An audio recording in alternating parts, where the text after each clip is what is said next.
and welcome to the ACR Journals on Air podcast. I'm your host, Vicky Shamagam. What is the significance of a high-titer positive ANA in patients without autoimmune diseases?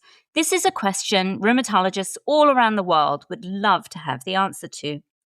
The manuscript we will discuss today is Clinical Conditions Associated with a High Antinuclear Antibody Titer in Individuals Without Autoimmune Disease.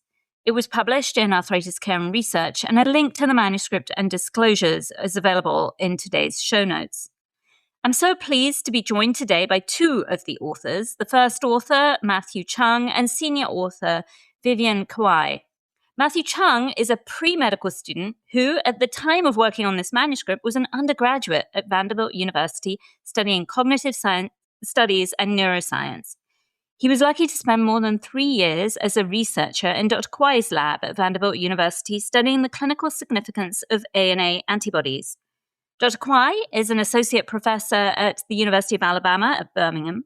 She received her MD degree from the Universidad Peruana Cayetano Heredia in Lima, Peru, and her MPH degree from École de Santé Publique in Brussels, Belgium. Her research focuses on how genetic variability affects complex traits with strong inflammatory component in the presence and absence of drugs and other environmental factors, using large data sets such as the Vanderbilt University Medical Center Electronic Health Record System, the Synthetic Derivative, and the BioVU Biobank, as well as publicly available omics data sets. Welcome to the show, Matthew and Vivian. Thank you for having us. Thank you so much for having us. So I wanted to start our discussion today, Matthew, with some background. Most of our listeners are rheumatologists who are regularly asked to consult on patients with a high-titer ANA. What prompted you and the research team to conduct this study? Yeah, so this really came out of a clinical gap that a lot of physicians go through. Rheumatologists get consulted constantly on patients with a positive ANA, and a big proportion of these patients don't end up having a rheumatologic or autoimmune disease at all. Most rheumatologists feel pretty comfortable ruling out an autoimmune disorder when a patient has a low ANA titer and no clinical signs or symptoms, but that confidence often disappears when the ANA titer comes back high. This is because having a high titer increases the chances of having an underlying autoimmune condition. We don't really know what can be associated with a high ANA titer outside of an autoimmune disorder. Most studies have only looked at what conditions are associated with a positive test, and there's not a lot of information about the associations with a high ANA titer. Since we had access to the electronic medical record system at Vanderbilt, we decided to use an agnostic approach to define the conditions associated with high ANA titer in people who did not have an autoimmune disease.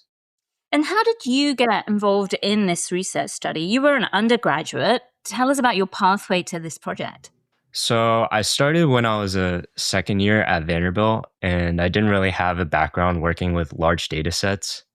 So what drew me into this was the fact that my family has a history of autoimmune disease, and that curiosity kind of pushed me into reaching out to people doing research in that field. I actually contacted one of Dr. Kawai's colleagues first, and she redirected me to Vivian, which ended up being the perfect fit. I joined her lab basically not knowing how to work with electronic health record data at all. So through a lot of trial and error, I was able to kind of get a hang of it, and she graciously allowed me to lead this project. I love that. Tell us a little bit more about the study design. What population did you study, and what time period were you looking at? So at its core, this was a retrospective study using Vanderbilt's electronic medical record data. We performed a massive number of case control studies in the electronic medical record that run simultaneously using a high throughput approach. We wanted to compare people with high ANA titer to two separate groups, those with a low positive titer and those with a negative ANA. And we also tried to look at anyone 18 or older who had an ANA test done as part of their clinical care. So for time-wise, we decided to only include ANA results from the period ANA tests were systematically reported with a titer, which was the beginning of 2000 until September 2022 when we did the data pool. And so using this, we're talking over around 2 decades of real world testing, which gave us a starting pool of around 88,500 people. Yeah, amazing. And how were the ANA tests performed? Were these all done in-house at Vanderbilt, or were there multiple commercial labs? Which assays were used? And if a patient had an ANA repeated more than once, how did you select which test result to include in the analysis? So to keep things simple and homogeneous, we decided to only select ANA tests performed using indirect immunofluorescence of human epithelial type 2 cells, which is the gold standard. So all tests were done in-house through Vanderbilt's own clinical lab. And because we used a clinical lab, they followed the testing protocols recommended by the American College of Rheumatology Task Force. As far as people who had the test done more than once, we selected the earliest test that places the patient in the high ANA titer group, followed by the low titer and then negative. And all the groups were exclusive. So if someone got tested like 5 times and 2 of those came back as greater than 1 to 640, we selected the very first result that placed the patient in the high titer group, even if the next titer was higher. It was a simple rule, but it kind of made sense for our research question. We wanted to know what's associated with having a high ANA titer and not just whatever the most recent or the most common result happened to be. Yeah, that makes sense.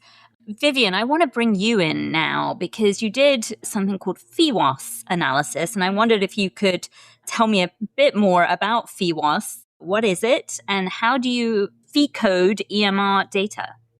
Sure. So the PheWAS is a high throughput method that was initially used to study the clinical impact of genetic variants, mainly using information from the electronic health record. So as Matt mentioned before, it's a hypothesis generating approach, and the method was evaluated by investigators over there. So the concept behind is that for a given exposure, it can be a lab, a genetic test, a very specific exposure. You will run several case controls associations. The outcomes are the disease or the conditions that are represented by PheCodes. And mainly what the PheCodes, what they do it is because of built by mapping ICD-9 and ICD-10 billing codes for the same or similar diseases. And you use a curate mapping list and bundle them into a single PheCode. For example, you have an ICD billing code for type 2 diabetes and specify the type 2 diabetes with other complications and type 2 diabetes with food ulcer. All of them will be all bundled into a single PheCode for diabetes, type 2 diabetes. So once the ICD billing code are mapped into PheCode, each individual then will be assigned to be either a case or control for a specific PheCode. And controls are the ones who don't have that PheCode in specific or any related PheCode. That's mainly what it is, the PheWAS. Yeah, and so I'm assuming you had to validate that phe coding, right, to make sure that the coding was correct? Yes, we did that, but only for the top associations because, you have like around 1,800 clinical conditions on phe code. So we did it for the top associations.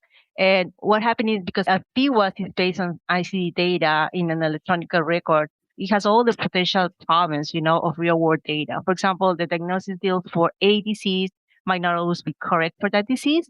So we were more interested in making sure that the patients that we select as not having autoimmune disease, that we don't mistakenly pick up patients with autoimmune disease because it was included as PheCode. So we kind of randomly select 50 individuals for the top associations and perform chart review to confirm the diagnosis within the clinical node. For example, for the top associations the association between having a positive high ANA and a liver disease, we just want to make sure that we did not pick individuals with autoimmune hepatitis or primary biliary cirrhosis because of inaccurate code. Yeah, that makes sense. So it's amazing that you're able to do this. I'm assuming it's sort of the power of computation that lets you do this so efficiently, but really kind of fascinating to know that it's possible. Yeah, the only caveat is, so you need to have clinical notes in order to validate. And if you have only ICD codes, you cannot go and check indeed what was the reason why this was given, the code was given. So that's the only caveat. So you really need to have clinical notes. Yeah. Yeah, so amazing work by Vanderbilt that your clinical data set is so strong. Matthew, I want to go back to you now, and I'm wondering if you can walk us through some of the results. So starting at table 1, can you tell us about the three different groups? What were their features for the ANA negative, the low titer ANA, and the high titer ANA? Yeah, so table 1 is our demographic snapshot of the 3 groups. And there are a couple of things that jump out right away. So first we have age, and there's a pretty clear trend where people in the higher titer group are older, while the negative group has the lowest median age.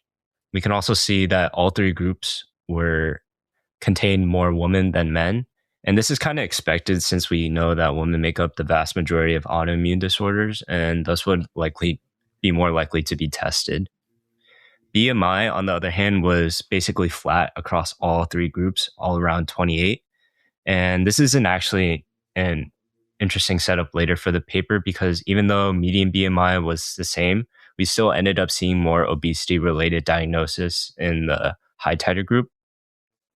As far as race, we can clearly see that the population is primarily white. And for ANA patterns, we only had pattern information available for a subset of the low titer, while 96% of those in the high titer groups actually have a pattern reported.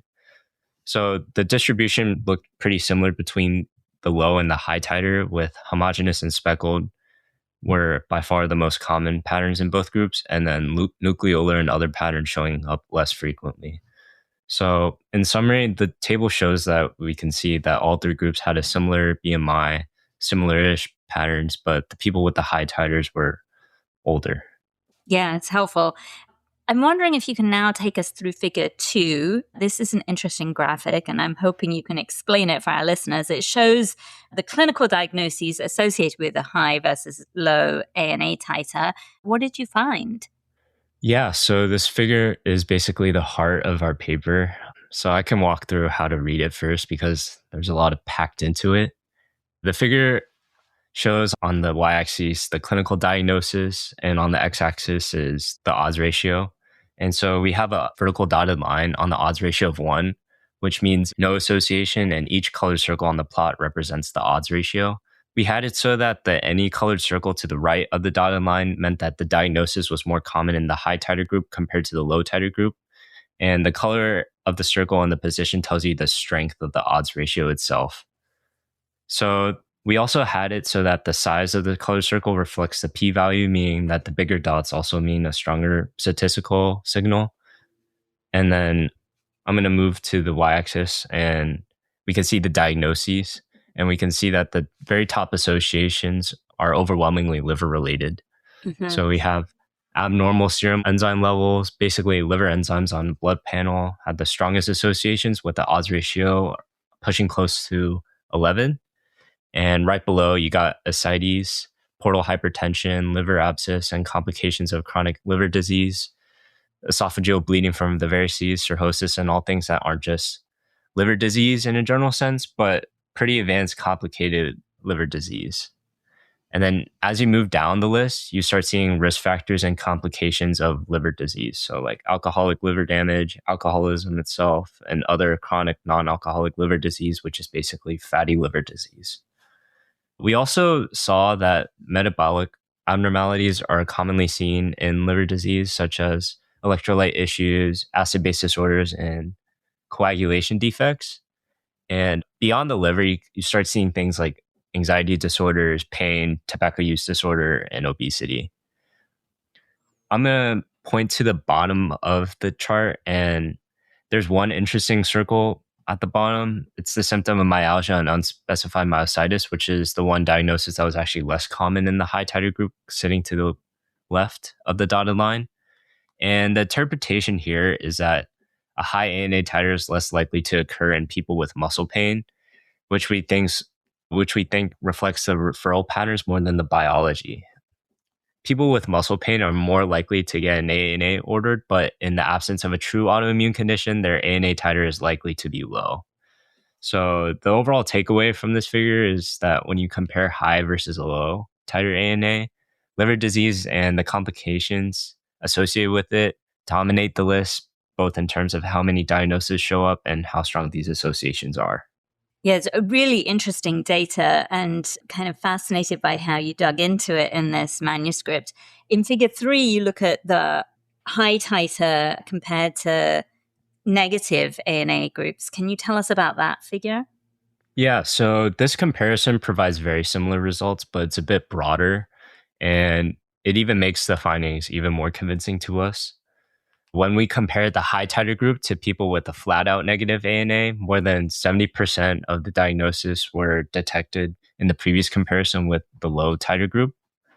This is really reassuring because it tells us that these associations weren't some quirk of comparing two very specific groups. They held up when we compared high titers to even the broadest, most normal reference group that we had.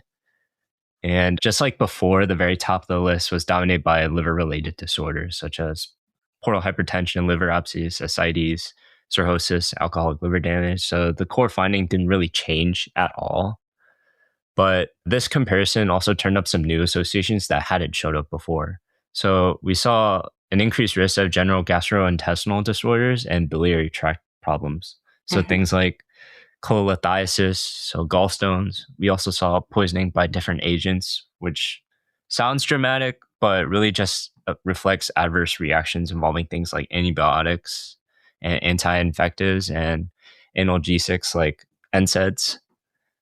And also we saw more screening for skin cancers in the high titer group, which was pretty interesting. But overall, our takeaway from the second comparison was that it really enforced the main findings because we used a even bigger, more general reference population. And we also picked up a few additional signals around mainly GI and biliary issues, and plus some patterns that are more likely arise when how these patients interact with the healthcare system in general, like getting more screening or having more medication-related complications. Yeah, really, really interesting data. So, Vivian, I want to bring you back in. As a rheumatologist, were these results surprising to you? And how will they change your clinical practice? Well, I have to be honest with you. I'm not a clinical rheumatologist, but my research focused on rheumatic disease, and I was really surprised by this finding. So I really was expecting that some infections or cancers might come up to the top of the list, but instead we have all these liver conditions. And I remember I showed these results to several rheumatologists, and they were also surprised. But when I start diving into the literature, trying to figure out what happened in a positive, in ANA and liver disorders, it struck me that this has already been described in relatively small clinical studies. While our findings indeed needs further exploration because this is a high throughput approach that should be considered hypothesis generating, I think the message in our study is that liver disease should be included in differential diagnosis in the presence of high NA titer mainly. Yeah, I agree. And really helpful to have this data. Can you delve a little bit more into the limitations of this study? You were obviously investigating a population only seen at Vanderbilt Medical Center. Do you think it's going to be applicable and generalizable to a broader population?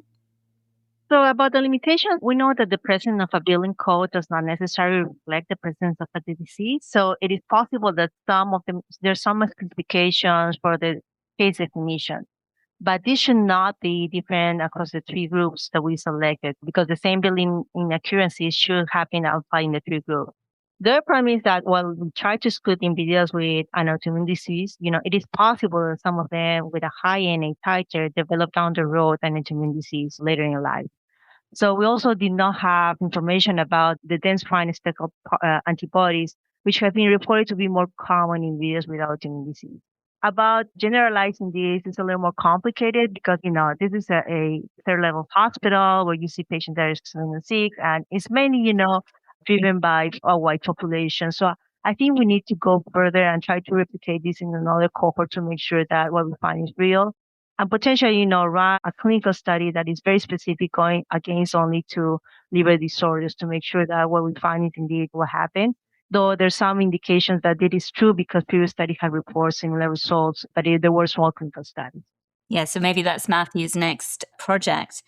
So I want to delve a little bit deeper now into the mentoring relationship that led to this successful research project. And I'm curious to know, Vivian, how do you identify people that you are planning to mentor?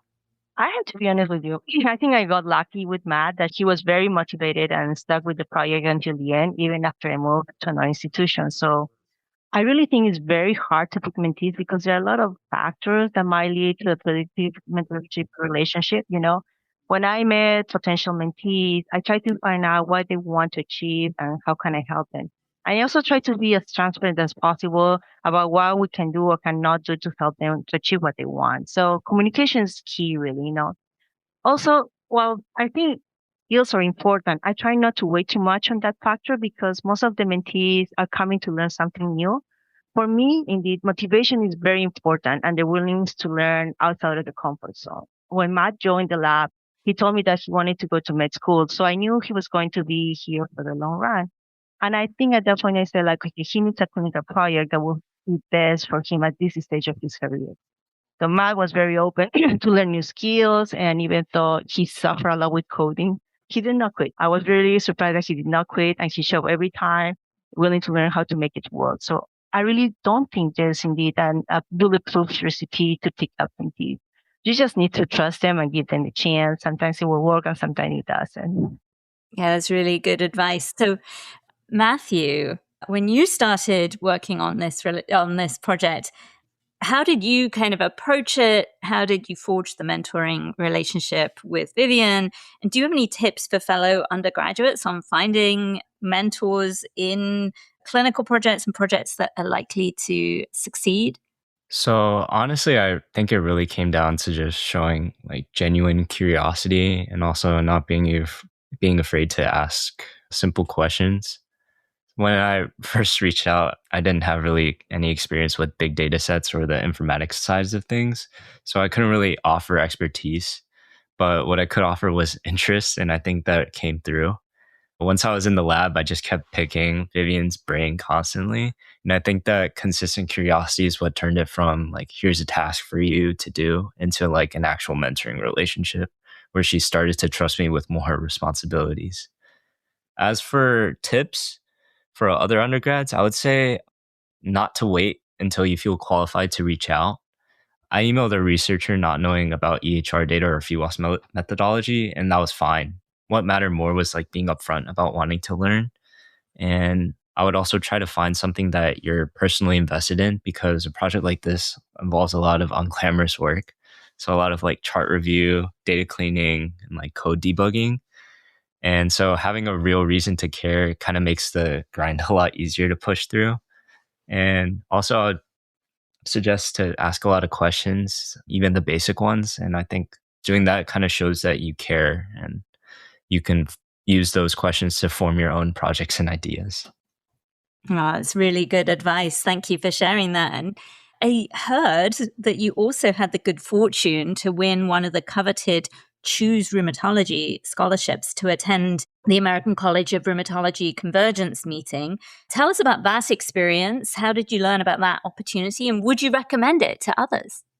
Yeah, so this opportunity was really cool. I actually learned about it through Vivian, and she let me know that it existed, and we put together an application, and I was fortunate enough to end up receiving the scholarship. And honestly, the experience itself was really cool and amazing. Like getting to attend the convergence meant seeing people not just from across the country, but from all over the world, all in one place. And so I got to talk to so many rheumatologists about rheumatology and hear about the kind of work that they're doing. And I kind of get a sense of like a bigger picture of the field that I never could have gotten from like a textbook or from a single lab. So what really stuck with me was like hearing how passionate people were about their work. As an undergrad, I really didn't really get exposed to that kind of side of medicine. So the enthusiasm that people have after decades in that field was honestly pretty inspiring because it made me more excited about pursuing medicine myself. So I definitely recommend this to anyone who has a chance to apply. I think it's like a really great way to get exposure in the field and meet people you otherwise never had access to. And you kind of get a real sense of whether this is a community that you want to be a part of. And for me, I definitely want to be a part of it. It's so interesting and fascinating to hear your story. So I'm curious, what's next for you, Matthew? Yeah, so next up, I'm planning to apply to medical school. This is really the big goal right now. And ideally, wherever I end up, I still want to keep research alongside my training. This project kind of showed me that I really enjoy the process of like digging into a question and working through the data. And then also like discovering something new that could change how doctors think about a clinical problem. So my hope is to find a program where I can keep kind of doing that work, whether it's in rheumatology or another area that I kind of end up falling in love with. But I just want to keep chasing those questions that haven't been answered yet. Yeah, it's really exciting to hear, and I wish you the best of luck with all of the applications. Vivian, I'm going to bring you back in because since you worked with Matthew, you've now moved institutions. You moved from Vanderbilt to University of Alabama, I think in about 2025. Can you tell us about that move? What prompted the move to Alabama? And do you have any tips you can share for mid-career faculty who are planning to switch institutions? So in my case, well, I would say, the life is full of surprises and events you don't plan. In my case, the move wasn't unplanned or was unexpected. So what happened is Dr. Angelo Capo, who's a professor at the division, he's a professor here in the division of rheumatology in UAB. He's a close friend of mine from med school. And he invited me to give a talk here at UAB. I think they liked my presentation because later they asked me to visit and meet faculty here. And I was very impressed by the quality of faculty and the potential collaborations. I am very, very grateful for what I learned in Vanderbilt and how much collaborations I developed there. I think that moving to UAB was the right choice, the right decision to increase my network.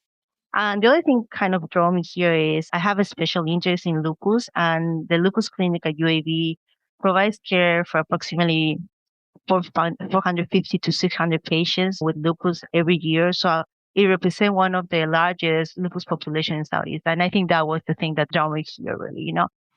Tips is difficult to say, you just have to wait. What are the pros and cons of your move, how much you're going to gain or not. And it's always, you just bet on it. And of course, you will have to have more pros and cons when you move, but you just have to take the risk. So, Vivian, I also wanted to delve a little deeper into your academic journey. You started your career in Peru, you then moved to the CDC in Atlanta, and then later to Belgium before ultimately settling in the US. Tell us about those experiences and how they shaped you as a scientist. So I know my journey is kind of a bizarre one. So I completed medical school in Peru, and after graduating, I joined a nonprofit organization under the mentorship of Dr. Robert Gilman. So Dr. Gilman is a professor at the Johns Hopkins Bloomberg School of Public Health, and his research then was focused on epidemiology of different infectious disease. So under his guidance, I work in both hospital and community-based studies in infectious disease. And during that time is when I had the opportunity to work with Dr. Karen Byrne from the CDC on a study of chronic diarrhea in patients with HIV in Peru. So she later invited me to CDC to perform interim analysis of the study for a coming meeting, and I received additional research training there. So this experience really inspired me to pursue a formal training in epidemiology. So I applied for a scholarship to complete a master's degree in public health methodology in Belgium. Afterward, I moved to the States and I worked in clinical trials at the University of Kentucky and became very interested in drug response and safety. Then is when I learned about the clinical pharmacology fellowship at Vanderbilt University, and I decided to apply there. I think during my time in the fellowship, I became convinced that I wanted to become a researcher in academia. And I was very lucky that Dr. Michael Steen, who is a clinical pharmacologist and rheumatologist by training, became my mentor. He not only gave me the chance to work and explore in different projects, but also collaborate with different people. And this experience really helped me to shape my research interest. I think all this experience and the people I met in this journey have helped me to understand the value of collaborations and also spark my interest in translating clinical observations into meaningful research questions, maybe. Mm-hmm. That's amazing. And I'm so glad that you're able to share that story with us today and that you have been so instrumental in recruiting and mentoring early career scientists across our field. I want to thank both of you, Matthew and Vivian, for walking us through your data today and sharing both of your incredible journeys and the story of the work that you've done together. Yeah, I just want to say thanks for giving me the opportunity to show our study. I also want to thank the ACR for this opportunity to showcase our research. And I also have to, say thank you to NIAS because they support this study. Yeah, amazing.